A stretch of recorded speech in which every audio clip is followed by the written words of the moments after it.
prévu dans le cadre de la Semaine de la Presse, des ateliers pédagogiques proposés par Jade FM se sont déroulés fin mai 2021 au sein de la médiathèque Livre et Médias de Saint-Père-en-Retz.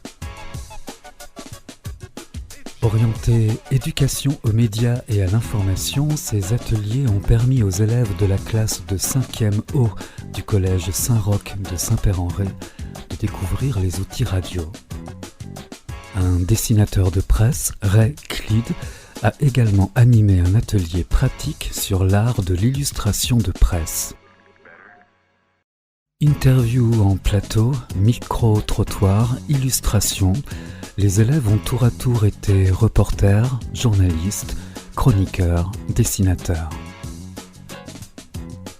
Cette émission est le fruit du travail entrepris en amont par les professeurs et le centre de documentation et d'information du collège. La thématique de ces travaux était l'environnement. Les bases de ces réalisations s'appuyaient sur l'étude de 5 ouvrages, de la projection d'un film, ainsi que la visite à l'écocentre de la Cicaudet. Nous tenons à remercier chaleureusement Sébastien Lepage, responsable de la médiathèque, d'avoir mis à notre disposition son établissement. Bonne écoute. Bonjour, avec mon groupe, nous allons vous présenter le fruit de nos recherches. Au collège, nous travaillons parfois ce qu'on appelle des EPI. Ce sont des enseignements pratiques interdisciplinaires. En gros, on apprend des choses sur un thème donné dans différentes matières qui aboutissent à une réalisation concrète de ce qu'on a fait. Le thème de cet EPI, c'était le développement durable. Nous sommes allés en français et en histoire avec nos professeurs et nous sommes allés aussi au CDI. C'est notre centre de documentation et d'information. Nous avons cherché dans les documents comme dans les livres, des magazines, des journaux, des informations sur l'eau douce, l'air, les énergies, les mers et océans, les animaux, la nourriture et les forêts. À tour de rôle, nous allons vous donner des informations sur chacun des thèmes.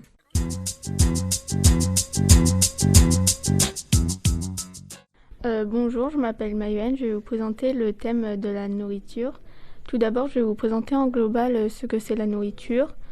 La nourriture est essentielle pour notre continuité de vie car sans ça, nous pouvons mourir par rapport à des risques de maladie ou on peut mourir de faim. Car sans ça, nous avons des risques de mourir, comme je l'ai dit. À l'heure d'aujourd'hui, plus de 800 millions de personnes n'arrivent pas à manger à leur faim car souvent dans la nourriture, il y a des produits chimiques, mais il existe un autre type de nourriture, par exemple la nourriture bio. À cause d'acheter de la nourriture qui provient de loin, comme des fruits et des légumes hors saison, on pollue la terre parce que pour qu'ils poussent, on utilise des produits chimiques. Pour mieux préserver les terres, il faudrait changer, comme l'agriculture biologique, c'est important, comme ça on n'utilise pas des produits chimiques, comme ça on ne pollue pas la terre. Le gaspillage coûte cher parce que 12 à 20 milliards d'euros en France sont soit 180 à 280 euros par personne et par an qui finissent à la poubelle.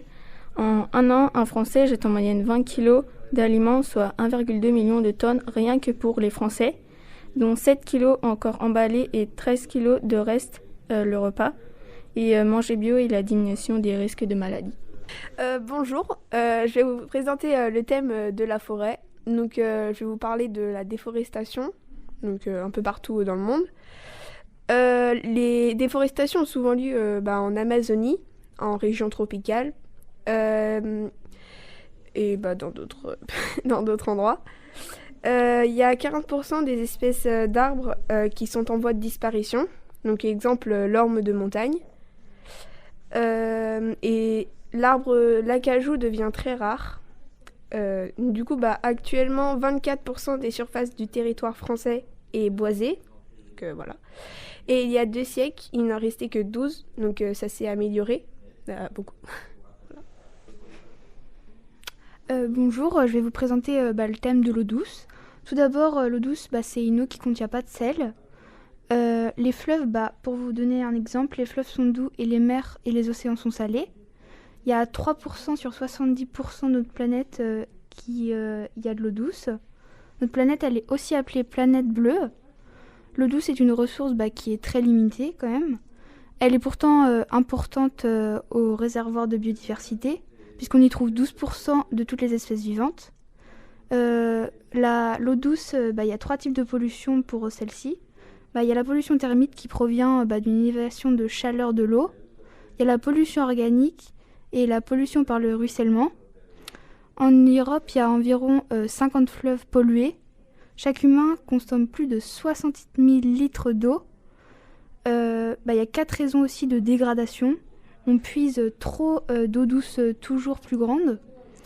Il y a trop de construction et d'activités. Aussi, il y a la pêche intensive. On pêche trop de poissons. Et on introduit des espèces qui se sont avérées plus tard dangereuses. Bonjour, je vais vous présenter le thème sur l'air. Je vais commencer par vous parler de quoi est constitué l'air. L'air est constitué de 78% d'azote, 21% d'O2 et un peu moins de 1% d'argon. Après, ce que l'air peut provoquer, la mauvaise qualité de l'air peut provoquer des maladies respiratoires. Après, je vais commencer par parler de la pollution. Depuis 150 ans, les pays riches polluent la terre en construisant trop d'usines, voitures, moteurs. Et je vais vous parler d'un pays, l'Asie. C'est le premier pays pollueur à cause du charbon. Et pour finir, ce qu'on peut faire pour améliorer l'environnement. À notre niveau, on peut prendre plus de transports en commun, exemple des vélos, marcher à pied. On peut aérer nos maisons, car elles sont parfois polluées à cause des produits toxiques. Bonjour, je m'appelle Grégory et je vais vous présenter les énergies. Alors, il y a plusieurs énergies comme l'énergie éolienne, l'énergie hydraulique et plusieurs, il y en a plein. Et l'énergie sert aussi pour la chaleur, et les lumières aussi. Ça sert à fonctionner nos appareils comme le grille-pain, le frigo, le micro-ondes. Et voilà. Bonjour, je vais vous présenter le thème des animaux. Il y a plusieurs sortes d'animaux. Il y a les animaux sauvages et les animaux domestiques. Dans les animaux sauvages, c'est en Amazonie qu'il y a souvent la plupart des animaux sauvages et surtout ceux qui sont en voie de disparition. Là-bas, nous comptons 2 à 4 fois plus de vertébrés, c'est tout ce qui est les poissons, les mammifères, les reptiles, et 3 à 10 fois plus d'insectes et d'araignées que n'importe où en Europe. Il y a aussi l'autre catégorie, l'animaux domestiques. Les animaux domestiques, ça peut servir comme simple animaux de compagnie, des appartements, tout ça. Il y a aussi les animaux de compagnie qui peuvent servir pour nous aider pour notre quotidien, mettons les chiens des guides aveugles, ceux qui peuvent, les chiens de montagne, les chiens sauveteurs en mer, les chiens pompiers. Et voilà. Bonjour, je vais vous présenter le thème des mers et océans. Tout d'abord, sur Terre, il existe 5 océans. L'océan Pacifique, l'océan Atlantique, l'océan Indien, l'océan Arctique et l'océan Austral. La superficie des océans et des mers sont de 70% et la Terre est de 30%. Les océans servent à nourrir les humains car les hommes pêchent beaucoup de poissons. 12 millions de tonnes de déchets sont déversés chaque année dans les mers et dans les océans. Les humains polluent beaucoup à cause du pétrole, à cause des bateaux et des genres de paquebots qui coulent dans les océans. Les solutions sont de jeter ces déchets à la poubelle et de faire un compost chez lui-même.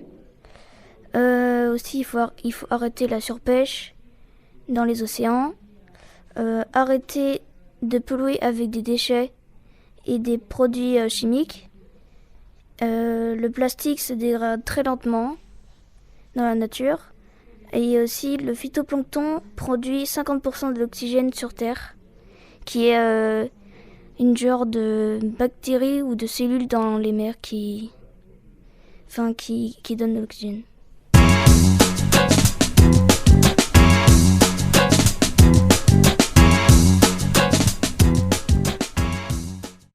Moi, j'ai bien aimé.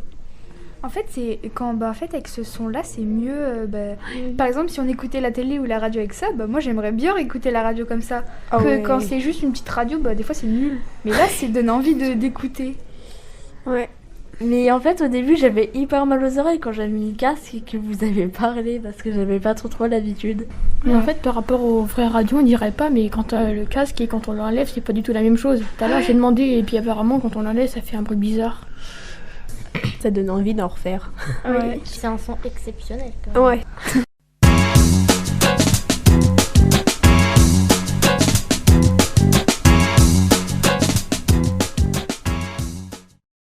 Je vais vous présenter le livre Céleste ma planète qui a été écrit par Timothée de Fombelle.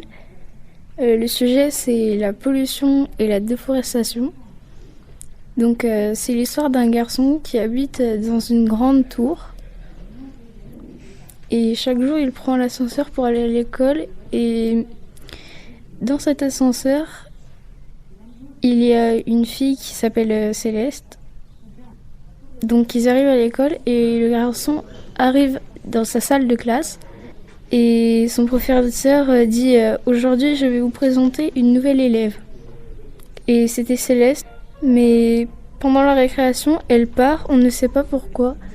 Alors le garçon décide de partir à sa recherche.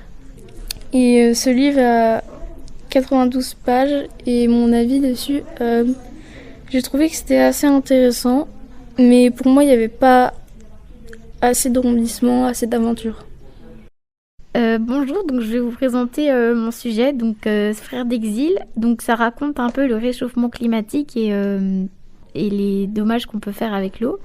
Donc l'histoire c'est que c'est Nani, une petite fille qui doit quitter son île à cause des dégâts. Son île est débordée d'eau et elle doit quitter son grand-père et sa grand-mère. Et ça lui fait plus mal de quitter son grand-père car il est en fauteuil roulant. Après, tout ce qu'ils vont nous raconter dans le livre, c'est que ce qui se passe dans le bateau pour aller en France, puisque c'est là qui va tout se passer. Et son grand-père, avant de partir, il lui donne des lettres ça va lui dire ce qu'elle doit faire ou ce qu'elle lui conseille de faire dans sa vie. Donc du coup, ça peut toujours lui servir dans toute sa vie, puisqu'elle ne pense pas les revoir. Donc l'auteur de ce livre, c'est Koshka. L'activité, c'est la présentation d'une boîte qui désigne une dizaine d'objets par rapport au livre, quoi. Donc, on peut présenter. Mon avis personnel, c'est que le livre est très touchant et il est bien employé. Après, j'aurais aimé avoir plus de choses sur ce qui se passe en France après. Mais sinon, c'était bien. Bonjour, je vais vous présenter le livre Enfants de la jungle. Cette histoire part d'une histoire vraie. D'un tsunami en Indonésie, un petit garçon est monté sur le dos d'un éléphant, mais heureusement que quelques animaux sentent les catastrophes. L'éléphant a couru avec le garçon. Ils ont rencontré des orang-outans et se sont fait capturer par des chasseurs. Ils se sont échappés et les orang-outans sont allés dans un refuge. J'ai bien aimé cette histoire parce que ça parle de la nature et j'aime bien la nature. Voilà. Bonjour, je m'appelle Léo et je vais vous présenter un livre que j'ai lu. Il s'appelle Océania, la prophétie des oiseaux. Ce livre a été écrit par Hélène Montarde. Cette histoire parle d'une fille et de son grand-père qui habitent tout près de la côte atlantique en France. Il y a la montée des eaux et la côte atlantique va être submergée par l'océan. Son grand-père, qui est guetteur, il lit dans le vol des oiseaux, a remarqué cette montée des eaux. Donc la fille va aller en Amérique et là-bas, elle va ramener ses connaissances d'Europe que son grand-père lui a transmises durant sa jeunesse à l'Amérique qui ont construit une digue pour stopper la montée des eaux. Des scientifiques partent au pôle Nord pour étudier la montée des eaux et donc la fonte des glaces. J'ai bien aimé ce livre car il parle d'un futur peut-être proche et ça parle de la montée des eaux, il y a de l'aventure, c'est un roman palpitant et c'est un bon roman, j'aime bien lire beaucoup et du coup ça me plaît vu qu'il contient 352 pages.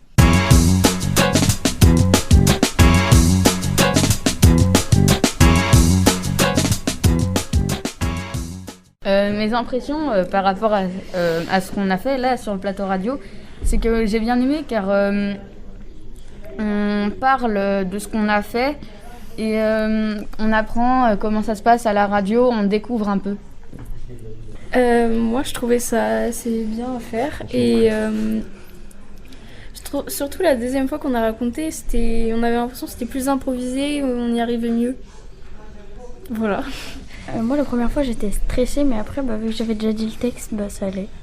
On a vu que quand on improvisait, c'était plus fluide, alors que si on lisait, c'était moins naturel.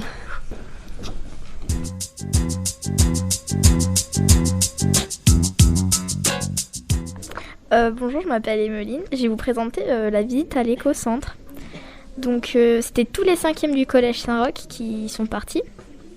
La sortie s'est déroulée le mardi 16 mai 2021. Ce jour-là, on avait fait plusieurs groupes de visites. Et on a parlé du recyclage, des déchets qu'on jetait à la poubelle, qui ne sont pas forcément toujours hyper écologiques. Alors bonjour, moi je m'appelle Augustin et je vais vous parler du circuit que nos déchets font jusqu'à l'éco-centre. Donc de là où on les jette jusqu'à leur endroit de fermentation pour qu'ils soient utilisés en compost. Donc en fait les camions de poubelle vont venir les prendre dans leur camion et les décharger à l'éco-centre dans un endroit où ils vont être pris grâce à un grappin, mis dans une cuve pour les faire fermenter et ensuite les réutiliser en les séparant des déchets plastiques et des déchets végétaux. Et ensuite il y aura la fermentation pour les transformer en compost. Bonjour, je m'appelle Gwendoline. Nous avons fait 3 jeux sur le tri. Donc, les 2 classes de 5e ont participé aux 3 jeux. Donc, les jeux, c'était pour nous sensibiliser au tri sur les déchets qu'on jetait. Et ça s'est déroulé par groupe de 7 à 6 personnes. Il y avait 3 jeux différents. Bonjour, je m'appelle Emma. Je travaille sur l'éco-centre. Voilà. Et je vais vous présenter les quiz qu'on a fait là-bas. Alors, on a fait des quiz par groupe de 3 ou 4. Et après, sur les quiz, il y avait 2 niveaux de difficulté. Il y avait les petits vers et les taupes. Bonjour, moi c'est Dorine et je vais vous parler aussi du quiz. Donc il y avait aussi plusieurs questions où il fallait trouver la réponse. Et par rapport à la réponse, il y avait une lettre. Et après, avec toutes les lettres, nous pouvions trouver un mot en rapport à l'éco-centre. Il y avait des questions qui se trouvaient des fois dans des grottes ou des mines. Il y avait des écrans tactiles pour faire une autre partie de quiz, mais nous ne pouvions point les utiliser à cause du Covid. Bonjour, je m'appelle Emma et j'ai travaillé sur l'éco-centre et je vais vous présenter les quiz. Donc on a fait des quiz par groupe de 3 à 4 personnes et il y avait 2 niveaux de difficulté. Les petits vers et les taupes. Bonjour, donc moi c'est Dorine et je vais vous présenter l'autre partie des quiz. Donc il y avait plusieurs questions où il fallait trouver une lettre et en trouvant plusieurs lettres, nous pouvions trouver un mot et le mot était en rapport à l'éco-centre. Nous avons aussi eu des questions qui se trouvaient dans des grottes ou des mines. Voilà. et il y avait des écrans tactiles pour trouver d'autres réponses à des quiz, sauf que nous ne pouvions point les utiliser à cause du Covid-19. Bonjour, je m'appelle Théo. On était en groupe de classe et c'était des jeux difficiles. On a eu de l'aide par ceux qui faisaient les jeux. Et il y avait notre professeur qui nous aidait aussi. Et il y avait des jeux de cartes, des jeux où il fallait placer des déchets dans leur famille. Et voilà.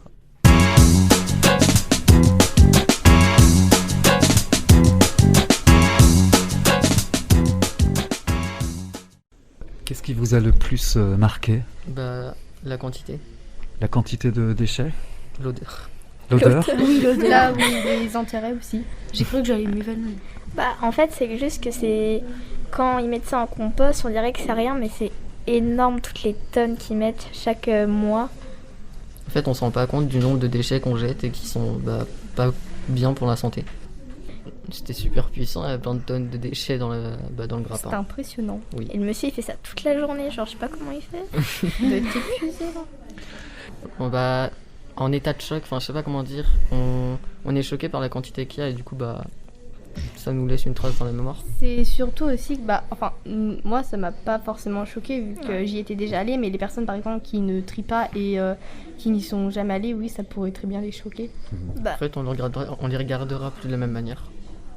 En fait, genre moi ça m'a choqué, mais après chez moi on fait déjà le tri et tout ça, on prend des shampoings solides, donc en soi c'est vrai que ça me choque que les gens ils jettent tout ça, quoi. Qu'est-ce qu'il y a comme autre solution ? C'est un très bon exemple de prendre du shampoing solide au lieu du shampoing liquide. Oui, Augustin. Par exemple, les petits trajets on peut les faire à pied au lieu d'en voiture ou en vélo, des choses avec zéro émission de CO2. On peut prendre dans des magasins en vrac avec des pots en verre ou des choses comme ça. À la place genre des bouteilles d'eau en plastique, on prend des bouteilles d'eau en plastique solide, des gourdes par exemple. Aussi par exemple quand on sort, on peut ramasser quelques déchets qu'il y a par terre et puis les jeter et aussi prévenir les gens qui le font devant nous, les gens qui jettent le plastique par exemple par terre. Recycler nos déchets, mais nous-mêmes, par exemple, prendre une boîte de carton et en faire quelque chose d'autre qui soit utile pour la vie de tous les jours.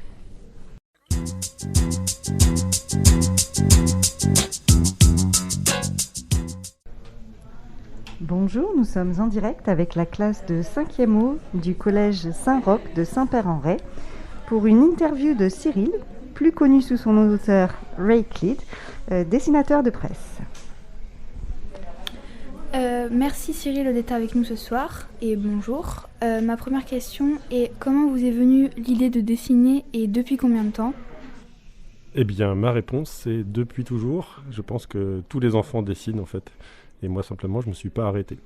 J'ai continué à dessiner quand j'avais votre âge. Je recopiais des BD, je recopiais Gaston Lagaffe, je recopiais Lucky Luke. Et puis après, je suis devenu journaliste. Et quand on fait du journalisme, on traite beaucoup de sujets. Et moi, j'avais envie d'avoir un petit regard un peu décalé sur ce que je racontais. Et donc, j'ai commencé à refaire du dessin de presse vraiment à 17-18 ans et à essayer d'être publié. Et puis ensuite, ça a continué. Puis j'ai fait des livres et voilà. Donc c'est venu tout seul. J'ai pas fait d'école, j'ai pas fait de formation. J'ai appris à dessiner en recopiant d'autres dessins. Quelles études faut-il faire et combien de temps ont-elles duré ? Alors, moi, je fais du dessin de presse. Ça mélangerait un peu deux types d'études. Du journalisme, c'est-à-dire être capable de s'intéresser aux événements, de les comprendre, de les expliquer, et éventuellement du dessin. Donc il n'y a pas d'école de dessin de presse, ça n'existe pas, parce qu'il n'y a pas beaucoup de professionnels du dessin de presse en France. En fait, il y en a quelques dizaines, mais pas plus. Et donc c'est plutôt un goût personnel pour le dessin qui viendrait, mais s'il fallait faire des études de dessin, ce serait les beaux-arts par exemple, pour faire des illustrations, maîtriser mieux des techniques. Moi j'ai une technique très très simple, que je vous ai montrée d'ailleurs, mais voilà, si on veut faire des dessins plus poussés, plus précis, plus académiques d'une certaine manière, on peut faire des beaux-arts. Et les écoles de journalisme, sinon, pour faire du journalisme ou à l'université. Combien de temps ça prend pour faire un dessin de l'imagination à la conception ? Alors c'est une très bonne question et j'espère que comme on a fait des ateliers tous ensemble, vous avez compris que c'était la partie la plus difficile. Ça dépend vraiment. En fait, il faut quand on fait du dessin de presse régulièrement, on a une sorte de mécanique. On sait un peu comment on construit un dessin. C'est-à-dire, on mélange deux événements, on fait une référence, on imagine une situation. Et donc ça m'aide à aller vite dans l'idée. Mais il y a des jours où ça vient pas du tout. Il y a des jours où je peux passer une demi-journée et j'ai pas d'idée de dessin. Et voilà. Donc ça dépend vraiment des jours et de l'inspiration. Et ensuite, le dessin lui-même, je pense que quand j'ai l'idée déjà en tête, je sais à peu près ce que je vais dessiner. Et comme j'ai un style très simple, je vais essayer d'être très synthétique dans mon dessin. Et donc c'est la partie qui va presque le plus vite. C'est-à-dire d'abord trouver l'idée, et puis ensuite réaliser le dessin, et éventuellement prendre un peu plus de temps pour le mettre en couleur, etc. Dessinez-vous en noir, en blanc ou en couleur ? Alors je fais du dessin de presse plutôt en couleur, pour des questions de lisibilité. C'est-à-dire que c'est plus facile de comprendre la situation quand il y a un petit peu des couleurs dans le dessin. Ça permet d'orienter un petit peu le regard de la personne qui va découvrir le dessin vers ce qui est important. Mais dans l'atelier qu'on a fait ensemble, c'est un peu différent parce que c'est des petites BD avec des personnages et je veux pas que les personnages soient si importants que ça. Et donc tout ça, c'est en noir et blanc. Parce que d'abord, à l'origine, les petites BD qu'on appelle des strips étaient publiées en noir et blanc dans la presse aux États-Unis notamment. Peut-être vous connaissez des BD comme Snoopy ou Calvin et Hobbes, je ne sais pas si ça vous parle, mais voilà, c'était imprimé en noir et blanc parce qu'il n'y avait pas de couleur dans les journaux. Mais surtout, c'est un peu plus universel. Voilà, quand on soit en noir et blanc, on n'est pas distrait par d'autres choses. En fait, on est concentré sur le dessin lui-même et sur ce que disent les personnages. Et donc, c'est un peu moins décoratif. Voilà. Mais par exemple, c'est très important d'avoir des couleurs. Si on veut parler du racisme, il faut bien qu'on ait peut-être des couleurs de peau différentes. Il faut qu'on sache un petit peu. Mais voilà, ça dépend des cas. En fait, le dessin noir et blanc est très efficace. Et parfois, il y a besoin de couleurs pour aider à le comprendre encore plus facilement. Comment définiriez-vous votre style et suivez-vous un modèle précis ? Alors, mon style, il est très simple à identifier. C'est la ligne claire. La ligne claire, en bande dessinée, c'est le dessin avec un trait qui est toujours de la même épaisseur. C'est-à-dire, quand on a travaillé ensemble les petites BD, on a utilisé un seul type de feutre. Et donc, tous les traits ont la même épaisseur. C'est aussi simple que ça. Et plus on a d'épaisseurs de traits différentes, plus on met des hachures, des volumes, des ombres, etc., plus on va vers un dessin qui est un petit peu différent. Donc moi, c'est un dessin un peu plat, en fait. Voilà, on ne travaille pas beaucoup les reliefs, etc. Parce que dans le dessin de presse, là aussi, il faut être très efficace. Et je pense que moins on en fait, en fait, en termes de détails, plus on est synthétique dans le message. Donc voilà, c'est la réponse à ta question. On appelle ça la ligne claire. Dans quelles conditions travaillez-vous et y a-t-il un environnement particulier ? Alors, si tu parles de mon environnement de travail tous les jours, là où je travaille moi, ou est-ce que tu parles du... Tous les jours. Oui, je travaille chez moi, j'ai un petit bureau, ou un grand bureau même. Mais j'ai pas beaucoup de matériel parce que moi je travaille avec classiquement du papier, des crayons et des feutres, comme on l'a fait ensemble. Donc j'ai un ordinateur, j'ai mes feutres, j'ai mes feuilles, et j'ai un scanner et une table lumineuse. Donc la table lumineuse, ça sert à recopier les crayonnés comme on l'a fait avec vous, en transparence sur les vitres. Et le scanner, c'est simplement pour numériser le dessin, le faire passer sur l'ordinateur. Et ensuite, sur l'ordinateur, je le nettoie, j'enlève les petites traces de crayon qui traînent, je mets la couleur, je remets le bon format, etc. avant de l'envoyer aux journaux pour lesquels je vois les dessins. Donc c'est un endroit qui n'a pas besoin, on n'a pas besoin de beaucoup de place, il n'y a pas besoin de beaucoup de matériel. Pour vous dire, un feutre, ça coûte 1,50 €, une feuille A4, on en trouve partout pas cher. Un scanner, c'est 50 €. Et bon, il y a l'ordinateur, quoi, voilà. Mais je m'en sers aussi pour d'autres choses, donc j'ai un petit bureau parce que j'ai pas besoin de beaucoup de place. Quel thème avez-vous abordé ? Alors, à quelle occasion ? Avec vous ou dans toute ma carrière de dessinateur de presse ? Dans toute votre carrière de dessinateur de presse. Alors, on choisit pas tout à fait les thèmes, parce que quand on fait du dessin de presse, on est dans du dessin d'actualité.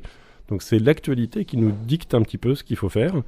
Et là, par exemple, en ce moment, on pourrait parler du procès Big Malion qui implique l'ancien président Sarkozy. On pourrait parler de ce qui se passe en Biélorussie. Voilà. Mais là, aujourd'hui, je ne vais pas parler du Festival de Cannes, tu vois. Personne ne parle aujourd'hui du Festival de Cannes, donc si je fais un dessin de presse sur le Festival de Cannes, on va dire qu'est-ce qui lui prend, c'est pas du tout le sujet du moment. Donc de dessin de presse, on est dépendant de l'actualité, on est dépendant des sujets dont on parle et qui a priori vont intéresser les gens au moment où on en parle. Et une fois que je t'ai dit ça, les thèmes, en fait, tout peut arriver.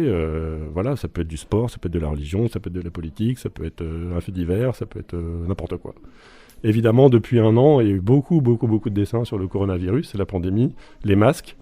Et ça, c'est une petite difficulté parce que au bout de 20 dessins sur le coronavirus et les masques, les idées, ça commence à être difficile. Et donc là, on rebondit sur l'actualité. C'est-à-dire, par exemple, aujourd'hui, le coronavirus, qu'est-ce que c'est exactement ? C'est quoi dont on parle ? On parle du retour en terrasse. On parle du couvre-feu qui va se reculer un petit peu. Donc c'est ça, le sujet précis, c'est ça. C'est pas les masques ou le coronavirus, c'est le déconfinement qui continue. Eh bien, merci de votre contribution, Cyril. Merci à vous pour vos questions. Au revoir. Au revoir.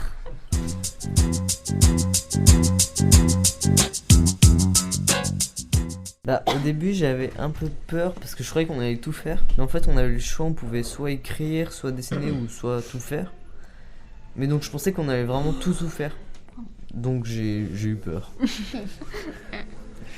Moi j'ai bien aimé, mais en fait j'avais peur parce que je sais pas dessiner. Du coup pour faire des visages, heureusement qu'il avait mis des têtes imprimées, parce que sinon ça aurait été compliqué. En fait, ce qu'on voulait, c'est que ce soit parfait, ce que ça ressemble à ce qu'on voulait et tout, et parfois c'était pas tout à fait ça. Moi j'ai surtout peur, comme ça va être accroché, j'ai peur qu'on dise que c'est moche, parce que c'est moche. C'est toi qui dis que c'est moche, peut-être qu'il y en a qui aiment bien. Par exemple, les images imprimées, il y avait des émotions, la tête, les yeux et la bouche, il y avait des petits... Moi j'ai pas dessiné, moi j'ai écrit la conversation. Moi j'ai fait sur l'écologie et en fait moi j'ai pris les dessins, donc il y avait des textes et à la fin en fait le gars il est pas du tout écologiste écologique et du coup j'ai bien aimé faire ça, c'était drôle. Ce qui m'a bien aimé, c'est qu'en fait, quand on faisait la bouche bizarrement, les yeux, par exemple des petites gouttes pour faire la transpiration, et ça faisait un sentiment de peur ou.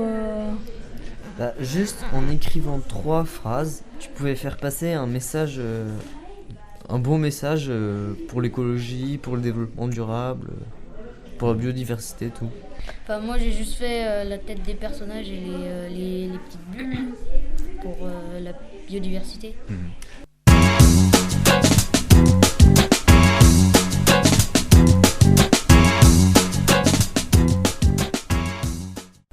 Bonjour Pascal. Bonjour.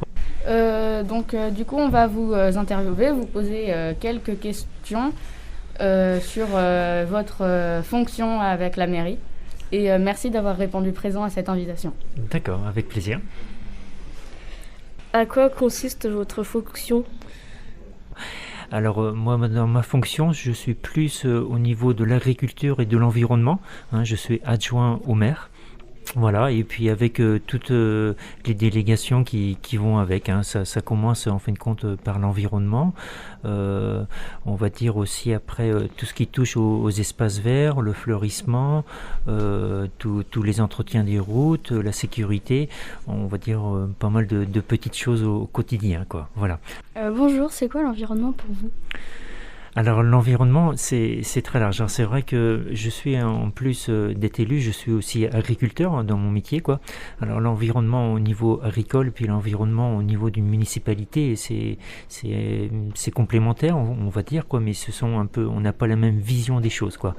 Au niveau de l'environnement de la commune, on essaye déjà d'appliquer tout ce qui est réglementation, déjà, parce que c'est vrai qu'il y a beaucoup de réglementation.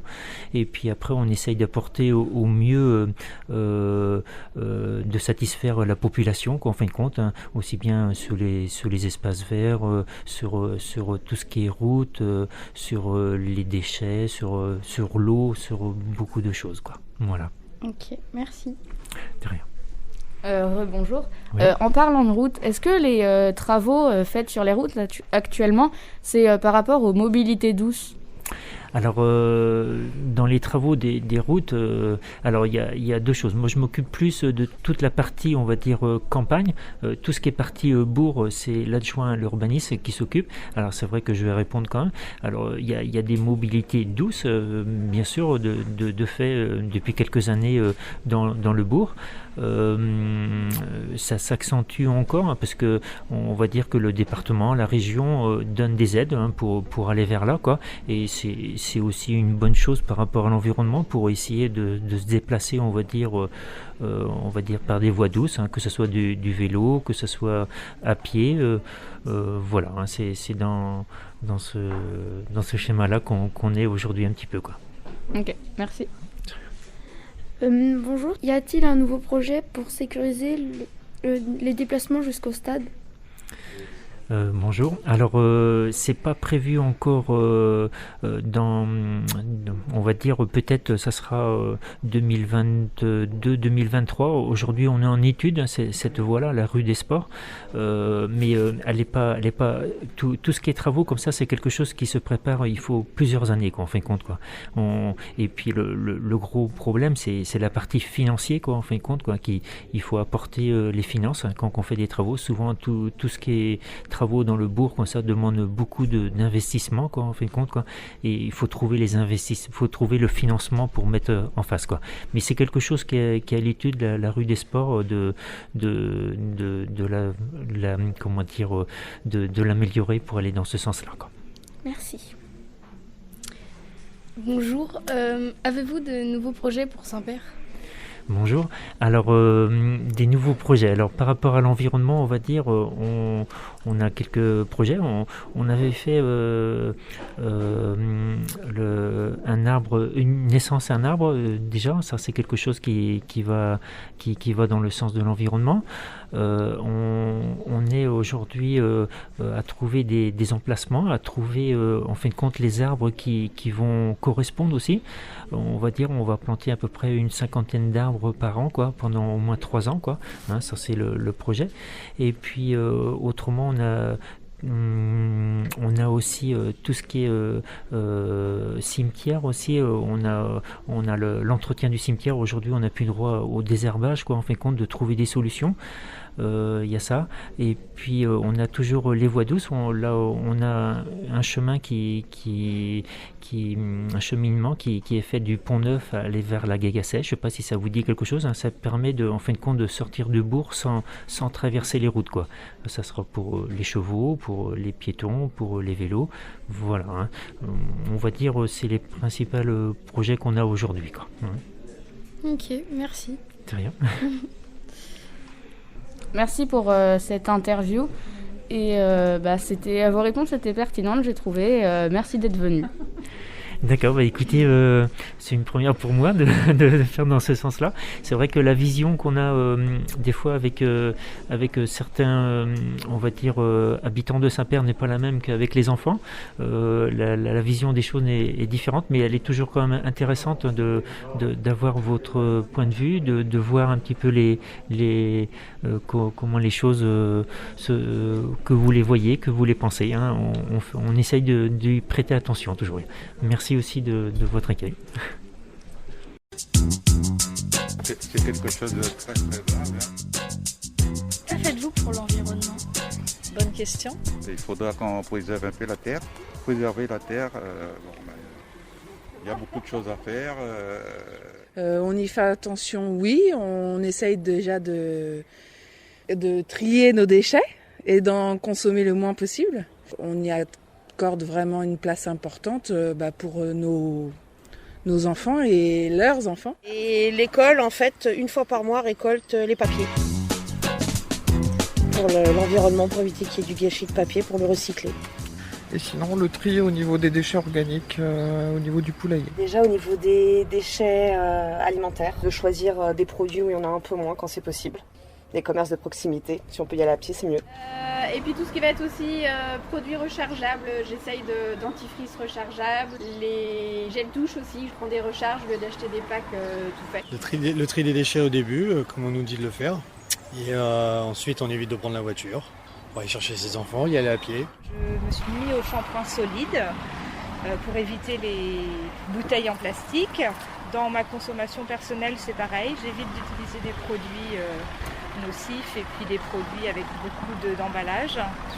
Voilà, j'espère qu'on va y arriver à économiser un petit peu le plastique. Ouais.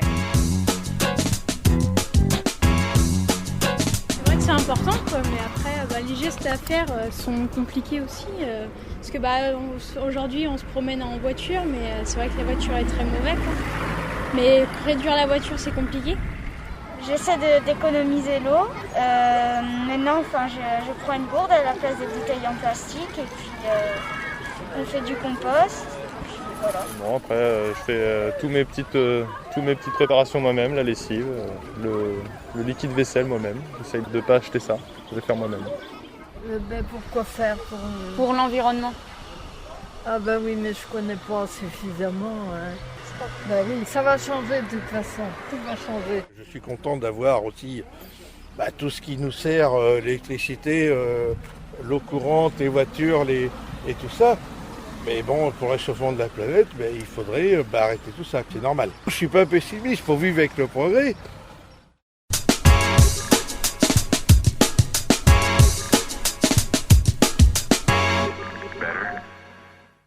Que faites-vous pour l'environnement? Quoi dire? C'est vrai qu'on essaye de le faire, mais On fait avec ce qu'on a. voilà, on fait ce qu'avec son âme. Voilà. Après, si vous, les jeunes, parce que c'est vrai que nous, à notre âge, on va dire qu'on essaye de faire notre possible, mais c'est les jeunes aussi qu'il faut qu'ils continuent. Exactement. Parce que l'évolution va sur nos jeunes, mais on va dire qu'il y a une tranche d'âge qui s'en fiche un petit peu. Après, je pense que après l'autre génération qu'on va avoir, feront peut-être plus attention. Parce qu'ils seront élevés dans ça. Nous, malheureusement, on n'a pas été élevés dans ça. Puisqu'il n'y avait pas d'écologie, il n'y avait pas tous ces systèmes-là. Vous l'avez, vos parents vous expliquent, autant que l'école. Avec un effort de chacun, un effort collectif, on peut y arriver. C'est jamais trop tard. Espérons que ça va, ça va arranger les choses plus tard.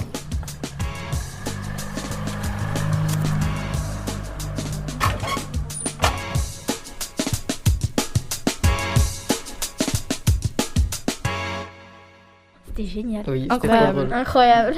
Il y avait des personnes qui pouvaient pas parce que ils venaient pas d'ici. Des fois, c'était un peu bizarre, enfin, on va dire gênant même, parce que des fois, il y a des personnes, ils savaient plus quoi dire, du coup, ça faisait un blanc, et ils restaient longtemps comme ça, du coup, on savait pas s'ils allaient redire quelque chose ou pas, du coup, on restait comme ça, et après, voilà, c'était bizarre. En fait, là, des personnes, soit ils venaient pas d'ici, soit, par exemple, Gwendoline et moi, on avait une personne qui était en train de faire des grands gestes devant nous quand on est en train d'arriver et on savait pas pourquoi. Au final, on a quand même pu l'interviewer. Par exemple, avec mon camarade Théo, du coup, on est allé faire un micro-trottoir. On est tombé sur plein de personnes très gentilles et même parfois un peu trop cool. Enfin, je sais pas comment dire, vulgaires. Ouais. On va dire vulgaire, par exemple, l'usage de mots grossiers et des mots, enfin pas des moqueries, mais beaucoup de rigolades. Et puis c'était cool. Enfin, on s'est bien amusé. C'était drôle. Il y avait beaucoup de personnes aussi qui n'avaient pas le temps qu'on peut les interviewer et tout. Nous, il y a une personne qui a interviewé le facteur et en fait, il parlait pas dans le micro, il tournait la tête, il prenait des cartons. Sauf que des fois, en fait, quand après il se redressait, il fallait aussi que j'enlève mon bras pour pas qu'il se le prenne dans la tête. Et c'était drôle des fois parce qu'à un moment, on est allé voir la fleuriste et en fait, quand on lui a posé la question, elle nous l'a posée plutôt au final à nous, elle a fait oui, très bonne question, mais et vous par contre? Du coup, à ce moment-là, vu que j'étais pas prête à ça, j'ai eu un petit blanc. Oui, moi non plus. Nous, il y a la pharmacienne, elle voulait pas passer à la radio. Ils ont mis 15 minutes à se débattre pour c'est qui allait passer et puis au final la personne ne s'est passée. Autrement, il y avait des personnes qu'on n'osait pas aller voir, soit parce que ça voyait qu'ils étaient pressés, alors que pas du tout, ou il y a des gens qui travaillaient, ou on savait pas qu'ils travaillaient, ou des gens juste qui nous inspiraient pas confiance. Et du coup, on n'allait pas les voir, alors que ça se trouve, ils auraient dit quelque chose de bien. C'était des moments où, par exemple, on est allé voir quelqu'un qui était pas loin des chantiers, il y a une route qui est en train de se refaire. Et en fait, il y avait une personne assez âgée, on s'est dit on va l'interroger, ça va changer un peu la tranche d'âge de nous interviewer. Et en fait, on lui a dit bonjour, il nous a même pas répondu, du coup on a gardé l'enregistrement, mais voilà. En fait, c'est qu'à un moment, il y avait des personnes, et ça ne nous inspirait vraiment pas confiance, comme elle a dit Emeline, parce qu'en fait, c'était un groupe de personnes assez... qui devait avoir, je pense, 20 ans, quelque chose comme ça, et qui fumaient. Et on n'a pas senti la confiance. Voilà. Ou là, des gens qui nous dévisageaient ou nous montraient du doigt de loin. Bah en mode mais qu'est-ce qu'ils font? Et du coup bah des fois c'était un peu gênant et on n'osait pas aller les voir. Et puis parfois on a un peu aussi peur d'aller interroger des gens qui sont dans la même tranche d'âge que nous parce que il peut y avoir des moqueries par exemple grâce à notre habillement quoi. Mais moi avec Dorine, on a été voir une personne mais on l'a pas interviewée, on est resté devant la personne comme ça et on savait pas si on devait aller la voir ou pas. Du coup, on est resté devant elle, après on est reparti. C'était quelque... Parfois, il y avait des gens qui nous disaient pas bonjour et puis ils partaient sans dire bonjour. Bah, nous, avec Gwendoline, on était allés au niveau de l'école primaire pour voir s'il y avait des parents, du coup, comme c'était un peu frais l'heure. Et beaucoup, en fait, travaillaient soit ici où ils n'avaient pas le temps parce qu'ils devaient aller chercher leurs enfants. Enfin, des fois, genre, c'est bizarre les sensations que les gens, comme si nous... c'est pas genre ils avaient le temps mais ils voulaient pas parce que ils avaient peur ou autre chose, je sais pas. C'est qu'au début en fait on se dit super, on va aller faire cette activité, ça a l'air vraiment bien, et en fait sur le coup quand il faut aller voir quelqu'un au final ça fait bizarre, voilà. Et puis après par contre quand on parle, moi personnellement j'ai trouvé ça vraiment bien de parler avec des personnes. Moi aussi. C'est vraiment bien. Ouais, de ouf. Ouais. La plupart des personnes, ils voudraient que l'environnement ça change, qu'il y a moins de pollution ou qu'on change. Bah en fait à chaque fois quand on leur posait des questions, c'était toujours la même réponse qui revenait. Genre on trie les papiers et tout ça, mais parfois en fait c'est totalement faux. Aussi c'était très sympa. La plupart des gens ils étaient dedans quoi. Même s'ils n'avaient pas trop le temps, ils essayaient de nous donner des réponses. Ils étaient sympas. En fait, nous on avait posé une question du coup à une dame et puis elle nous avait dit qu'on pouvait protéger l'environnement mais on pouvait pas trop faire tout seul, plus en groupe qu'on pouvait faire des choses comme ça. Surtout que nous on est aussi tombé sur une dame qui nous a dit que pouvait faire ses courses en voiture ou des choses comme ça, mais elle a préféré le faire à pied pour moins polluer la terre. Nous, on a croisé quelqu'un, la dernière personne, il fait plein de choses, il trie ses poubelles, il éduque entre guillemets ses enfants en parlant de l'environnement, qu'il faut le protéger et plein de choses comme ça. Et aussi, il y avait la même dame, elle nous avait dit que ses enfants, c'était ses enfants qui l'avaient poussé à faire des choses pour l'environnement, parce que c'était un peu, on va dire, un sujet important en ce moment. Mais il y a plein de personnes au début disent mais je sais pas quoi répondre, et en fait à la fin ils se mettent dans le sujet et ils répondent plein de choses intéressantes. En fait c'était bien parce que il y a 3 personnes je crois qui n'ont pas voulu qu'on les interviewe, et sinon les autres gens ils étaient contents, ils avaient le sourire, c'était drôle.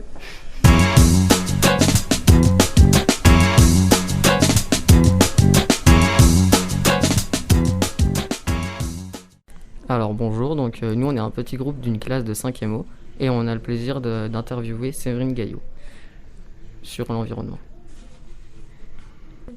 Est-ce que vous personnellement vous participez à des actes écologiques? Alors bonjour les enfants, merci de m'accueillir ce matin. Alors effectivement, en tant qu'élus aux affaires scolaires, nous essayons de mener des projets aussi à dimension environnementale, comme notamment développer la mobilité douce. Alors il n'y a pas que la dimension des routes, il y a aussi pour notre part un projet qui s'appelle Mobi École. Je ne sais pas si vous en avez entendu parler.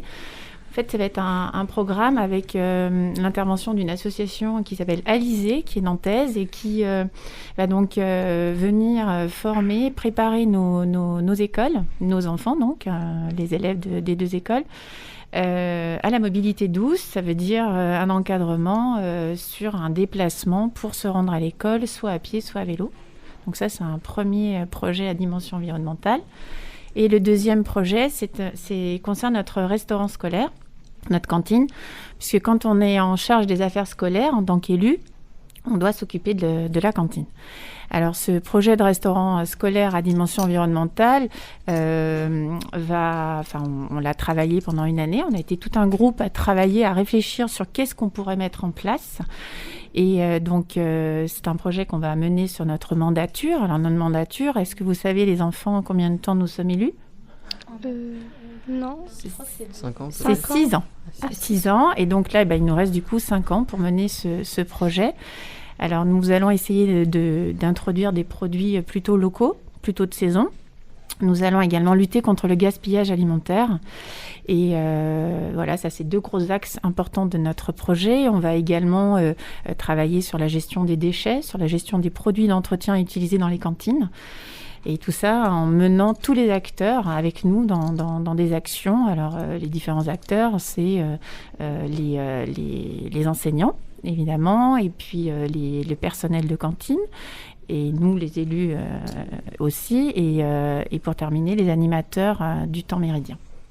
Alors, vous allez parler d'intervenants, mais est-ce qu'il y en a qui sont en dehors du collège ou des écoles, par exemple, les personnes qui apportent de la nourriture Oui, complètement, tout à fait. On va travailler avec notamment de Mon Assiette à notre planète, qui est une association qui lutte contre le gaspillage alimentaire, qui essaye de limiter l'impact environnemental sur des actions multiples et diverses.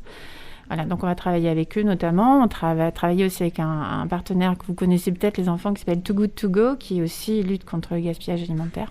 Voilà, donc on va réunir d'ailleurs les familles en septembre pour leur présenter ce projet.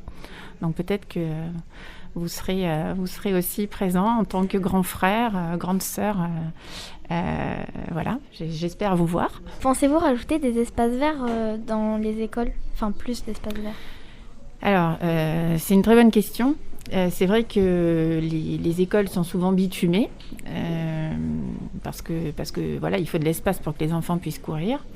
C'est compliqué de rajouter des espaces verts, même si on y travaille. C'est vrai qu'on a un projet dans la cour de l'école Jacques Brel qui va être agrandir la cour, mais plus effectivement avec plus d'arbres, plus de végétaux. Mais c'est vrai que c'est pas facile parce que ça suppose de casser, ça suppose, Pascal en parlait tout à l'heure, des financements.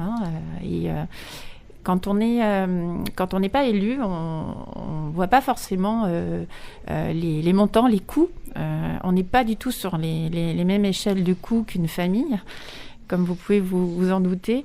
Là, on parle en centaines de milliers d'euros, parfois en millions d'euros. Donc, c'est vrai que pour une petite commune de 5000 habitants, ces investissements peuvent parfois être très lourds.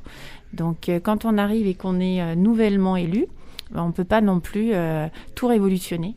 Et voilà, donc on essaye de faire des choses avec les moyens que l'on a. Au début de l'émission, vous avez parlé aussi de déplacements en vélo. Oui. Et est-ce que vous pensez rendre obligatoire pour certains élèves les déplacements en transport en commun pour éviter l'émission de CO2 un peu, la diminuer un peu plus ? Alors, par transport en commun, tu entends les bus, les choses comme ça ? C'est ça. Alors, les communes ne gèrent pas les transports en commun, c'est la région qui s'en occupe. Donc là-dessus, on n'a pas la main mise en tant qu'élu municipal.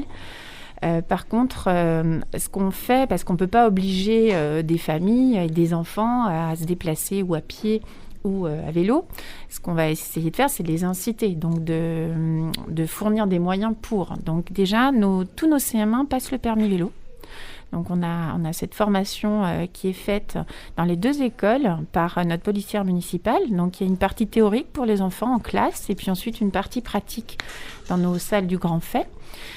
Donc les enfants apprennent à circuler, comment circuler sur la route en toute sécurité, puisque l'objectif il est de ne pas les mettre en danger non plus sur la route. Et ensuite, donc avec ce permis, ça rassure aussi les parents, évidemment, pour se rendre à l'école. Et nous, en développant les voies cyclables, et puis en mettant en place ce projet Mobi-École, on espère bien effectivement toucher le plus grand nombre d'enfants pour justement aller sur ces mobilités douces. Est-ce que vous pensez, par exemple, dans des écoles privées ou publiques, faire des potagers aussi pour les cantines ou des composts ? Eh bien, écoute, tu as lu à travers notre projet, parce que dans notre projet, effectivement, on a un projet de jardin pédagogique ouvert à tous et éco-responsable. Alors, moi, j'aime bien utiliser le terme éco-responsable parce que je pense qu'aujourd'hui, en 2021, il faut tous qu'on ait une sensibilité vis-à-vis de notre planète et qu'on soit tous ensemble à agir. Donc, on va effectivement créer un jardin qui sera commun aux 2 écoles. Et pourquoi pas, écoutez, l'ouvrir aux collégiens. La porte est ouverte aussi. Si ça vous intéresse, je serais ravie d'échanger avec vous et de voir les idées que vous avez, à une autre occasion évidemment. Donc ce projet de jardin, il va se faire entre les deux écoles. Donc Pascal travaille aussi avec moi sur ce projet de jardin, et puis une autre de nos élus, Ginette Vallée. Donc on est tous les trois à essayer de réfléchir à ce qu'on peut mettre en place. Alors, on n'est pas tout seul parce qu'il y a aussi des bonnes volontés. On a des familles avec nous, de parents d'élèves qui ont envie aussi de développer ce type de jardin, où l'idée serait en fait de transmettre un savoir éco-responsable aux nouvelles générations. Donc il y a une dimension aussi intergénérationnelle à travers ce jardin. Et on aimerait, dans cette zone entre les deux écoles, au-dessus du périscolaire, je ne sais pas si vous voyez à peu près où c'est, entre Jacques Brel et le périscolaire, on aimerait développer une petite zone assez agréable, conviviale. Mais je ne peux pas vous en dire plus parce que pour l'instant, on n'est que sur de la réflexion. Niveau du potager, les récoltes, elles vont servir par exemple pour la nutrition des élèves ? Alors, non, parce qu'en fait, notre cantine n'est pas gérée par un cuisinier directement. On n'a pas un cuisinier sur place qui prépare les repas pour les enfants. On délègue, ça s'appelle une délégation de service public, on délègue cette mission, si vous voulez, à une entreprise privée. Et c'est cette entreprise privée qui prépare les repas et qui nous les livre à chaque jour. Donc effectivement, l'idéal, ce serait d'avoir un jardin qui permet de produire des fruits et des légumes pour la cantine, mais on n'est pas dans ce fonctionnement-là à Saint-Père. Est-ce que vous avez vous aimeriez faire d'autres choses que ce que vous faites aujourd'hui, mais dans le futur ? Alors, en tant qu'élu, tu me poses la question ? Alors, sur l'environnement toujours ? Oui, évidemment. Je pense qu'il faut qu'on réfléchisse au quotidien et surtout tous ensemble à comment améliorer et éviter les impacts environnementaux que l'on peut faire tout un chacun. D'accord, merci. Merci beaucoup. Merci à vous les enfants. Sébastien, pouvez-vous vous présenter en quelques mots ? Oui, bonjour. Merci déjà de m'inviter, c'est un honneur. Je suis bibliothécaire depuis maintenant 15 ans à la médiathèque de Saint-Père-en-Retz. Je vis ma passion depuis ces nombreuses années grâce à vous. Vous les enfants, vous le public. Et donc c'est ce qui me pousse à proposer des animations diverses et variées, mais toujours originales. J'essaye de répondre à ces critères. Comment vous êtes venu l'idée de faire le projet radio ? C'est venu d'une idée folle. En fait, je vous lance le défi de venir dans ma tête. C'est une vraie commode avec des tiroirs, et dans chaque tiroir il y a des idées. Et donc c'est totalement spontanément que j'ai dû à un moment donné rencontrer le président de l'association de Jade FM et lui ai proposé d'installer la radio à la médiathèque. Et 3 ans après, ça s'est concrétisé. Pourquoi avez-vous associé une classe du collège Saint-Roch ? C'est une initiative qui me semblait tout à fait en adéquation avec le programme. Et je sais que les personnes avec qui je suis en contact en permanence au collège sont toujours enthousiastes à mes idées farfelues. Avez-vous un film ou un livre à nous conseiller ? Ah, sur quel sujet exactement ? L'écologie, etc. Ça, c'est le genre de questions pièges qu'on pose qui pose toujours problème à un bibliothécaire parce qu'on a tellement de suggestions à proposer. Je pense que pour rester sur un film, il y a un documentaire de Cyril Dion qui s'appelle Demain, qui est vraiment une pépite d'initiatives positives, et en ces temps incertains et un peu pénibles de crise sanitaire, je vous recommande vraiment de le regarder, et il est très positif et c'est vraiment un film qui fait du bien. Merci d'avoir répondu à nos questions et bonne journée. Merci bien, c'est gentil.